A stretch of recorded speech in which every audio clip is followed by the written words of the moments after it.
For some, the holidays can feel a little bit stressful, especially if you're around family members that you don't see very often. You may feel like you've disengaged from them and don't know what to talk about. I want to give you a few tips on how to create or fuel that connection again and forget about possible disagreements or things that may be causing anxiety for the holidays. So, one of the first ways that I like to create connection with others is coming up with a few story ideas to come to that event with. So, for example, my dog ran away the other day and there's a story around it. So, I've been telling people when I see them the story. It creates humor and it creates connection because then they may relate to a story like that too.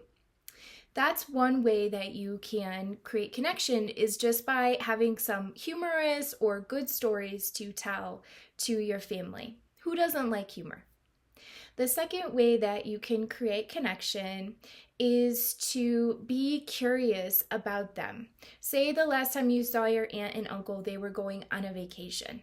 Ask them about it. Ask them about their travels that they've done over the last year, what they've enjoyed, what kind of culture that they discovered, what did they learn, and maybe find some holiday traveling tips for yourself. There's so much that we can learn from other people. It's sometimes hard to remember that part of our job in life is to learn from others. So take this as an opportunity to learn and be curious about other people in your family. I'll bet you'll find out some really interesting facts. Speaking of being curious, have you ever considered asking questions about your family history? One thing that I've really enjoyed doing is asking my uncle, who I don't see often, about the family history because he's such a history buff. Like, he's done all the Ancestry.com stuff. And it is interesting to learn about generations back, how they ended up in America, what they did, their stories.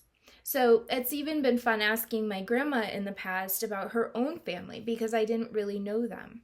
So consider asking some family history questions and come prepared with those questions so it's not just a strange conversation. Have some things in mind that you want to ask about. Something else you can do is think about some pop culture topics, no politics, no religion, those normal rules. Maybe some things that are interesting, like I just saw a video the other day about a kangaroo jumping around in downtown Durango, Colorado. Well, that can't really be associated with much, except that's a weird thing to hear. So maybe find some topics like that or some conversations that are lighthearted and people will get a kick out of them. And they may have some of their own to add. Finally, think about bringing an activity or a game. The activity could be something like cooking together or, putting up Christmas decorations or even doing some sort of craft. But the other activity or game you could do is board games, word games, even video games, if they allow for multiple people to play.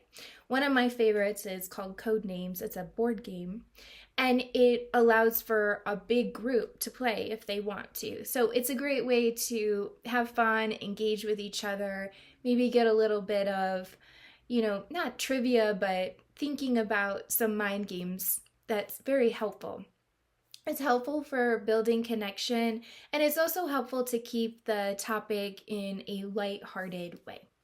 So hopefully these connection tips helped you to feel more confident and excited about spending time with maybe your family or even new people at parties.